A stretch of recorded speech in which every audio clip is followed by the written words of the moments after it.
Ibu bapa perlu mempertingkat usaha literasi penggunaan internet dalam kalangan kanak-kanak serta menerapkan fungsi kawalan ibu bapa pada setiap gadget bagi membendung jenayah pedofilia yang semakin membimbangkan di negara ini.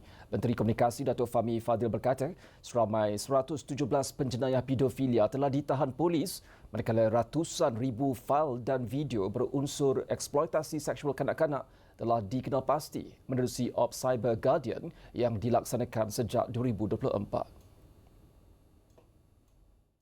Ini satu angka yang mengejutkan bila kita rangkumkan kes-kes pedofil, seramai 117 orang yang telah diberkas setakat ini, ditahan setakat ini, dan kita tak pasti sama ada ini hanya tip of the iceberg ataupun tidak.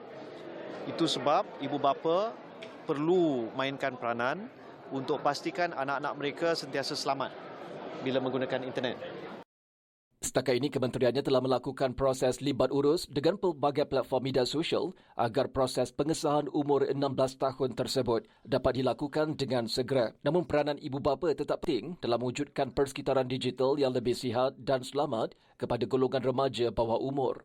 Ya, memang pada waktu ini kita fokus di sekolah-sekolah, di IPTA, tapi dia perlu dilaksana dengan lebih rancak lagi, dan saya percaya kita perlu libatkan badan-badan bukan kerajaan supaya kita lihat usaha ini adalah usaha untuk kita bersama-sama menjaga keselamatan.